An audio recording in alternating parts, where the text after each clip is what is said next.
I used to dream of babies crying. Yeah. I used to dream of I'm pregnant and then I just bleed and the baby is gone.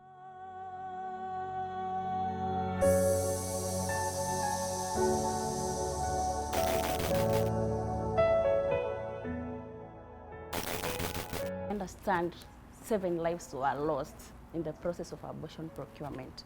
What was going in your mind for you to have such a repeated abortion?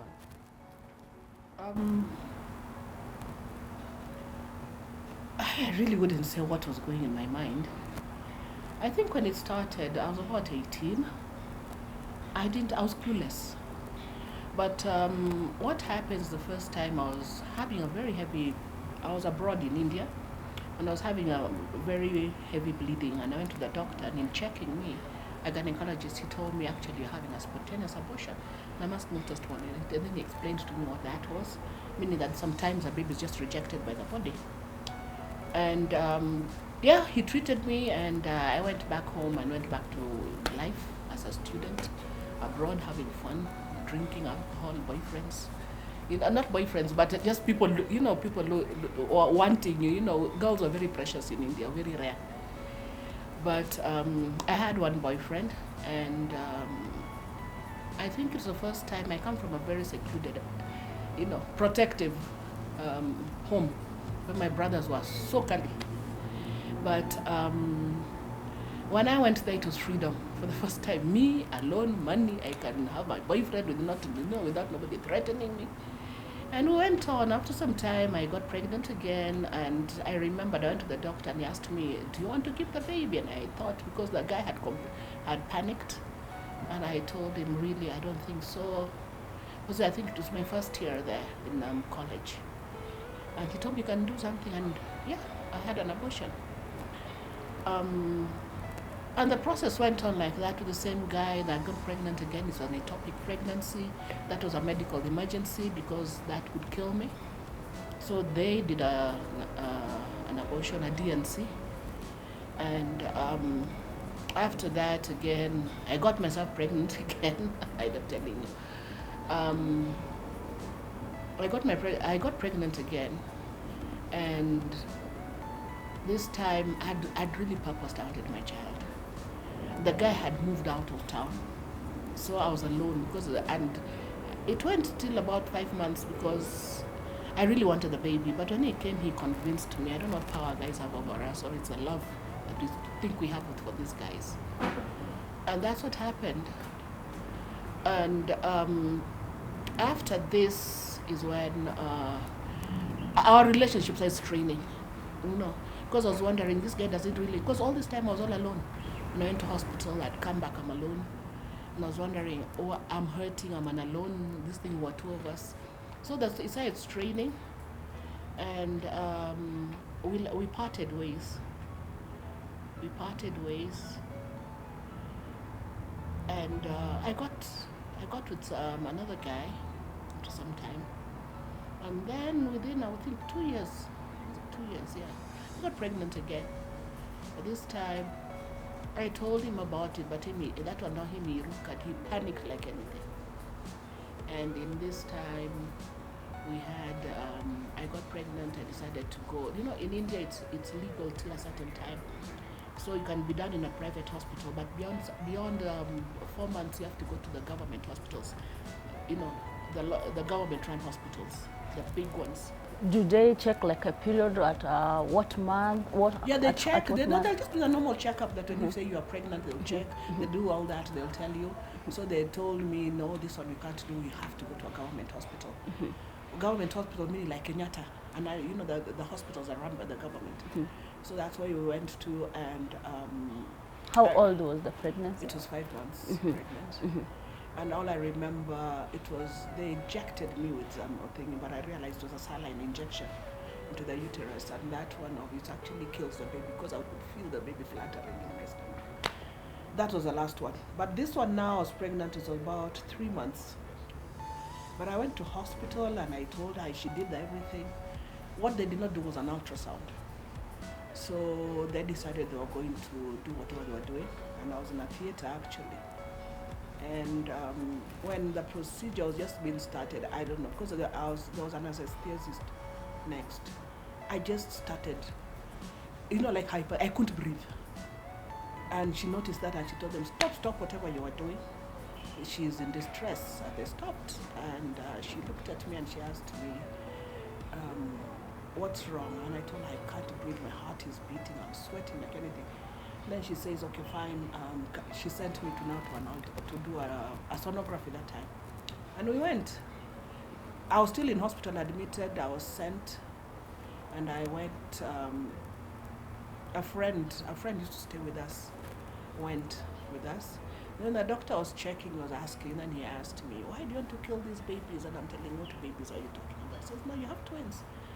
It was shocking to me, but I was just imagining that this thing, that when you're so scared of having if you had to have a baby out of wedlock, you better have a perfect baby. Yeah. I don't know what a perfect baby would be then, but anyway. So I just thought about it and I resolved I was going to go through with it because already I don't know what they had done. And I remember I went back, I was admitted, you're admitted in the maternity ward and all these baby people giving birth and all. And I think staying, because it took some time before what they did, because they had to actually manipulate my uterus open to get me to give birth. And it's in that terror I went through labor that I've never gone through labor like that. I think they induced me and it was so painful. I could not walk for about 2 days.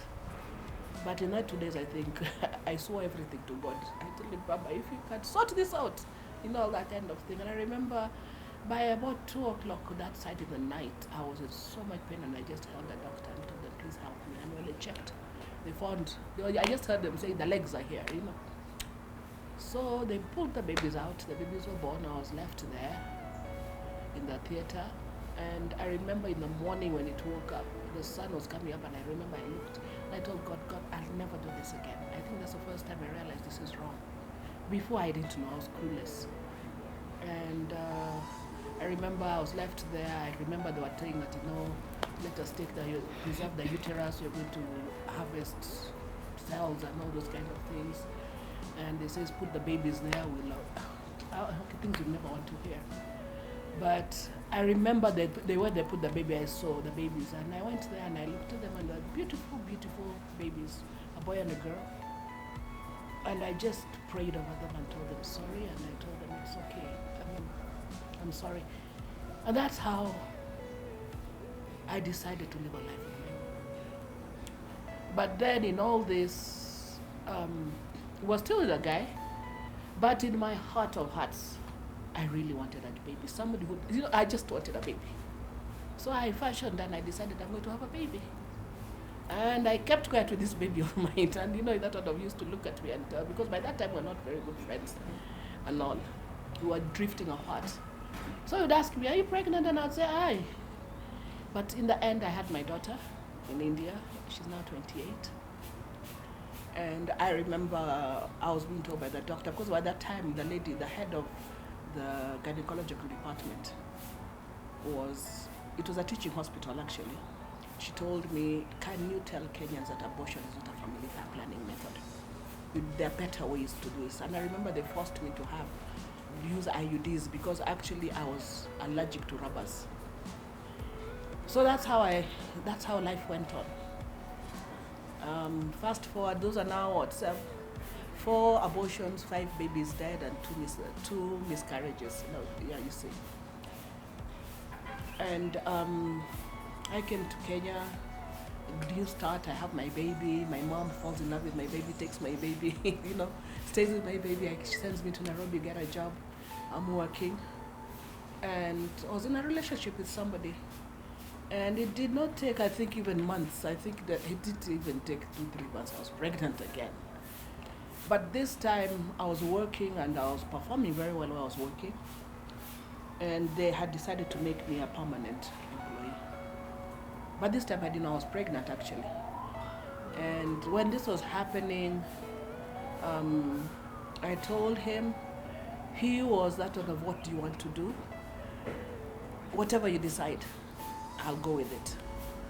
So in this thing, where girls are, you'll sit down and talk. I talk to my best friend. She tells me, there's this, you can do this. It mentions a place where you can do it.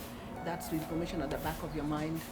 And going, and then I realized all the people we did interviews with had been taken in, absorbed in, except me. In this time, in doing even our medicals, we were done a full screen X-ray, and when you read all these things and you say, X-rays can affect a baby below this a month and all that. So in my head again, this baby might be deformed or something. So one day I just woke up, I got my commission, and I just told the guy I'm going, and he says, okay. I went to the clinic where they did the tests and sent me where to go and get abortion. Somewhere in Italy, and we went, and it was in and out. We go in, it did barely 10-15 minutes, and we were out again. But I remember I have never been so empty in my life. You're walking around, I just think, but I sat down, and again I said, my body, I just wanted a child. And I told God, I want to have a child, and I want to finish with him. Then and staki one and a woman. So this one that I have, I'll get a baby with him. How easy is it? How easy is it just to make a decision of, let me tell you, it's having an convenience. abortion? Like hiding a secret. Because you think, hey, do you know the way you're a girl? Can you imagine the way your mother, if you told your mother, you don't want your mother to know. Yeah. So essentially it's hiding from your mother. But as much as you hide from your mother, you can't hide from God. So the first time you have when you want to make that, it's very difficult.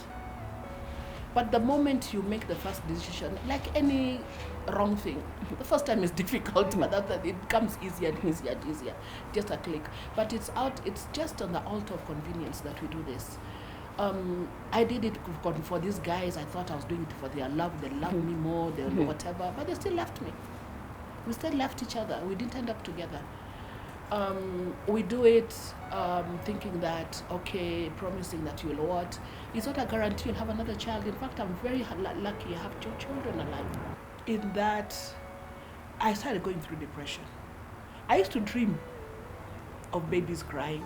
Yeah. I used to dream of I'm pregnant, and then I just bleed and the baby is gone. So it is true, this perception that they always say that if you abort a baby, there is those ghosts that come and haunt you. In fact, even you actually remember when their birthdays would have been, because you calculate, you're told your baby would have been born this day. So you remember, do you know my child will be this old? My child would, you remember, you don't talk about it, but you remember. And after, when you're remembering such negativity, they come and stay with you. Those cries, those things are all in your head. You don't sleep at night. I always say, if pillows could talk, what happens, and the tears that they hear, that goes on to them. And these things, they overflow, and they start flowing into your life. It affected my parenting with my children, because I was so overprotective over them. I was not a balanced parent. I didn't want my daughter to go through. In fact, I got born again by telling God, if I can stop my daughter from going through what I went through, Baba, I will be at the chini ya msalaba for the rest of my life. It made me, I used to really, really be angry with my mother, wondering where was she when all this was happening. I could not talk to her about it. And even if I tried, she'd not want to hear, because sometimes we know that there's something, but what this person wants to tell you, don't want to know. So it in balance. Your life is in a very tipsy balance. And it's not, you have no peace. I won't lie to you, don't have any peace. And it's this that actually, in searching, that I ended up in so much trauma and so much torment. I could do nothing. I would just cry out for no reason, that kind of thing. So we got a new boss, and she decided, you are going to get help. If you want to work, keep on working, you're going to get help. So in getting help, I went for post-abortion counseling with an organization called Pearls and Treasures. That's what they specialize in. And in going there, I went, it's actually, it's a program that you go classes for 14 weeks. And they talked about it, of who I am, knowing I'm wonderfully and beautifully made, who God is, He's a loving God, He'll forgive you, who life belongs to. And it went, by the time I was finished, I knew that I was okay. God has forgiven me. But it's a process, because those ghosts come on going. But as you keep on saying that I am okay, in the end, actually, we got mock birth certificates. We wrote for each of these children the dates they were born, and we did mock burials for them. And I really came to a place where I used to tell God, I need a husband. You know, there are things I say. There's a reason why God said when He made Adam, He said He saw Adam alikaa peke yake very alone. He said it's not good. The only time in creation God said it's not good. It's not good for man to be alone. And I said I was made to love. I need to love somebody. And in this harakati, in the last 1 year, I met a guy, and now we are engaged to get married. And I tell people I'm 55. He's older than me, and you're getting married, and people get, huh? You mean to say? And he doesn't want to. He says, you send me, you tell me I know. People will ask me, do you know about her? He says, she's the one who told me. He doesn't really care. It doesn't really matter to him. Healing takes a process, but I believe right now I am healed. I am really healed about all this.